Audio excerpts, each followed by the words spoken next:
వాస్తవానికి జనసేన పార్టీ వాళ్ళ ప్రెసిడెంట్ ఇద్దరు పీక్ ఫ్రస్ట్రేషన్లో ఉన్నప్పుడు నాగేశ్వర్ గారు ఒక పెద్ద పిడుగు లాంటి వార్త చెప్పిండు.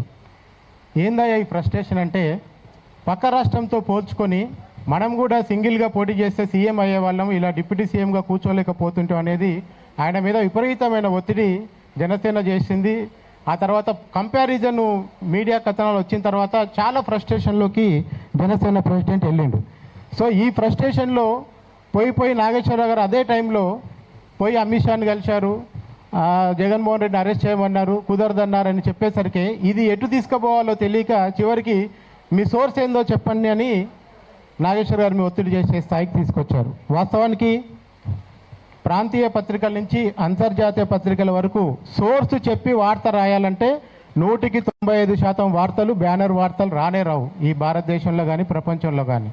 ఎందుకంటే మనకు సోర్స్ చెప్పే వ్యక్తి ముందుగా చెప్పేటప్పుడే చెప్తాడు, నన్ను కాపాడితేనే నేను మీకు ఈ సోర్స్ ఇవ్వగలుగుతానని.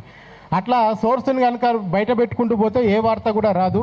ఇక్కడ నాగేశ్వర గారు కూడా చేసిన పెద్ద సాహసం ఏంటంటే, తాను తన 50 ఏండ్ల ఆల్మోస్ట్ 45 ఏండ్ల క్రెడిబిలిటీ కెరీర్ని కూడా పక్కన పెట్టి సోర్స్ని కాపాడే ప్రయత్నం.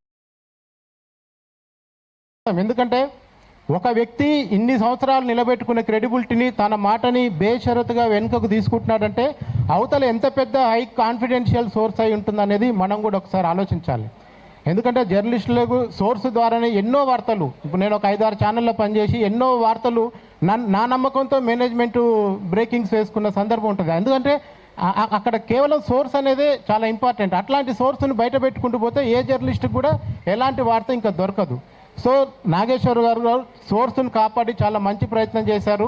కానీ ఈరోజు ఆయన మీద వస్తున్న ఒత్తిడి వెనకాల రాజకీయంగా, ఎందుకంటే ఎప్పుడైతే రాజకీయ పార్టీలే సొంతంగా మీడియాలు నడపడం మొదలుపెట్టిందో అప్పటి నుంచే జర్నలిజంలో చాలా ఇబ్బందికర పరిస్థితులు వచ్చాయి. ఇవాళ మీరు చూడండి, ఏ ఛానల్ జర్నలిస్టు ఎలా మాట్లాడుతున్నాడు చెప్తే ఇది ఆ పార్టీ ఛానల్, ఇది ఆ పార్టీ పేపర్ అని చెప్పడానికి ఒక సెకండ్ కూడా మనకు పట్టదు.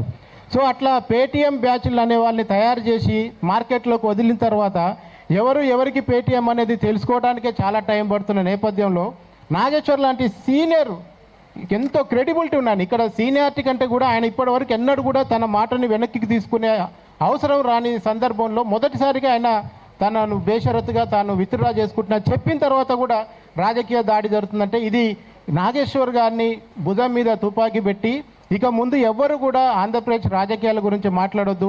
చాలా విచిత్రమైన వాదనలు చేస్తారు హైదరాబాద్ వాళ్ళకి ఆంధ్రప్రదేశ్ గురించి ఎందుకని.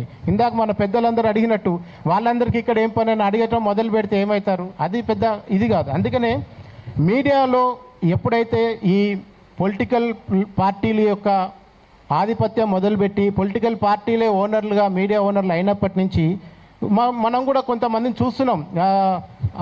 వన్ సైడెడ్గా వాదనలు చేసే ఛానళ్ళు పేపర్లు కూడా మనకు తెలంగాణలో కానీ ఆంధ్ర కానీ లేకపోలేదు.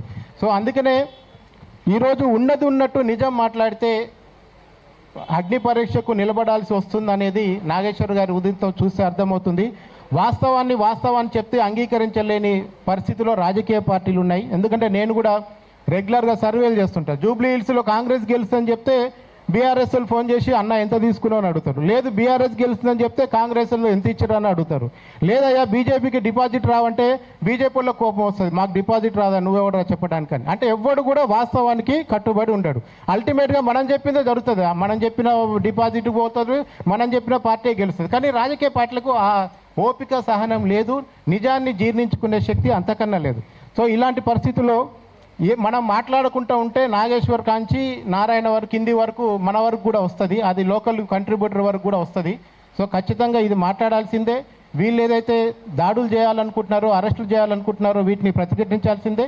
ఈ మున్ముందు ఈ తెలంగాణ పైన ఆంధ్ర మేధావులు, తెలంగాణ మేధావులు, లెఫ్ట్ మేధావులు, రైట్ మేధావులు అని ఒక వికృతమైన ధోరణితో మాట్లాడుతున్న వాళ్ళందరినీ కూడా ఖండించాల్సిందే. Thank you friends.